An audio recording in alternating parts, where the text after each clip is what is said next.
آج جمعۃ المبارک میں میری گفتگو کا موضوع حج کے متعلق ہے۔ حج اسلامی رکن، اسلامی عمارت کا ایک اہم ستون ہے جو صاحب حیثیت، صاحب استطاعت شخص پر زندگی میں ایک مرتبہ فرض ہے۔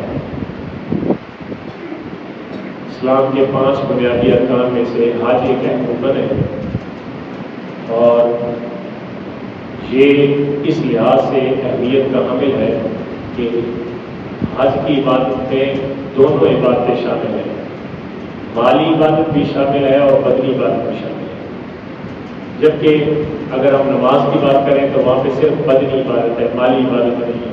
نماز پڑھتے ہوئے ہم پیسے نہیں دیتے، نماز پڑھتے ہوئے ہمارا کوئی خرچہ نہیں ہو رہا ہوتا ہے، نماز پڑھنے کے لیے کوئی آپ سے پیسے طلب نہیں کرتا۔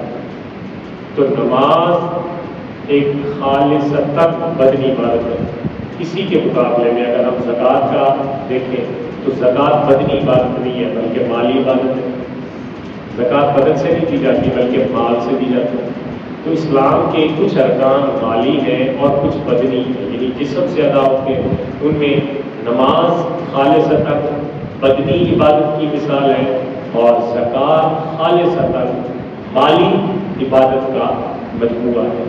لیکن اللہ تعالیٰ نے حج کو ایک اہم حیثیت رکھی ہے اس کی، اور اس کو ایک مقام دیا ہے کہ حج جو ہے وہ بدنی عبادت بھی ہے اور مالی عبادت بھی ہے۔ اس میں ڈبل یعنی اللہ تبارک و تعالیٰ نے اجر رکھا ہے، اسی لیے کیونکہ حج کا جو لفظ حج ہے، حجہ یا حجو حجر عربی میں، اس کا مطلب ہوتا ہے قصد کرنا، ارادہ کرنا۔ کوئی بندہ دور دراز سے کہیں سے بھی قصد و ارادے سے اللہ تبارک و تعالیٰ کے گھر میں جاتا ہے اور وہ سارے ارکان ادا کرتا ہے جس کے جو ارکان اللہ کے نیک بندوں نے ادا کیے۔ یہ بات ایک بنیادی طور پہ اللہ نے تو یہ مثال سمجھانے کے لیے اللہ نے تو حج کے موقع پہ کوئی ایسا رکن نہیں ہے جو اللہ نے پرفارم کیا ہو، کوئی ایسا رکن نہیں ہے جو اللہ نے ادا کیا ہو۔ وہ تمام کے تمام جتنے رکن بھی ہیں وہ سارے رکن اللہ کے برگزیدہ بندوں نے ادا کیے، چاہے ان میں کچھ مردوں کے ہیں اور کچھ عورتوں کے ہیں، یعنی جو اللہ کے نیک برگزیدہ بندے۔ اچھا صرف یہ کہہ لیں کہ یار نبیوں کی نشانی ہے تو یہ بھی بات ٹھیک نہیں ہے، کیونکہ عورتیں نبی نہیں ہوتی، عورتیں نبی نہیں ہوتی تو عورتوں کی نشانی بھی حج میں شامل کر دی گئی۔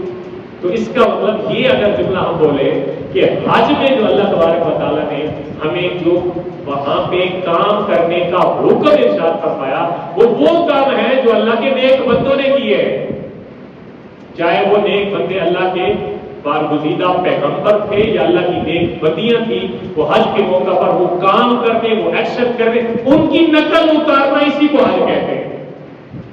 ان بندوں کی عبادت کی نقل اتارنا، عبادت کی نقل ہی ہے نا، عبادت کی نقل ہے۔ جیسے حضرت ابراہیم علیہ السلام نے جو فرشتوں کو بکری ہماری رمی جمرات کی ہے، تو رمی جمرات اب ہم کرتے ہیں، وہاں پہ شیطان تھوڑا ہی کھڑا ہوتا ہے، یا وہاں پہ حضرت ابراہیم تھوڑے جا رہے ہوتے ہیں، وہاں پہ حضرت اسماعیل تھوڑے ان کے ساتھ ہوتے ہیں۔ رمی جمرات نقل کر رہے ہیں جو اللہ کے خلیل نے کام کیا تھا، آج تک حاجی اس کی نقل کر رہے ہیں اور اس بنا پہ ان کا حج پورا ہو رہا ہے۔ باقی ارکان کسی طرح بی بی حاجرہ علیہ السلام کا آپ دیکھ لیں، پانی کی تلاش میں دوڑی تھی صفا و مروہ پہ، اب وہ اللہ تعالیٰ نے ان کو رکھ دیا کہ یہ سب حج کے دوران صحیح صفا و مروہ واجب ہے۔ صفا و مروہ کی صحیح واجب، اور یاد رکھیے کہ حج میں صرف 2 ارکان فرض ہیں، حج میں 2 ارکان فرض ہیں۔ ایک عرفہ کا وقوف فرض ہے جس کو ہم وقوف عرفات کہتے ہیں، میدان عرفات میں حاجیوں کا چاہے ایک لمحہ کے لیے ٹھہر جانا وہ ضروری ہوتا ہے، اور یہ حج میں بہت بڑا رکن اور بہت بڑا فرض ہے جس کے بنا حج ادا نہیں ہوتا۔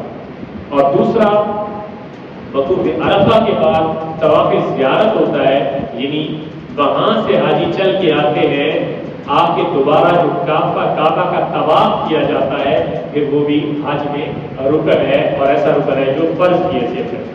اس کے علاوہ جو مینا میں جانا ہے، مزدلفہ میں جانا ہے، رمی جمرات کرنا ہے، صحیح صفا و مروہ کرنا ہے، یہ تمام چیزیں وجوب میں شامل ہیں، یہ واجبات حج میں سے۔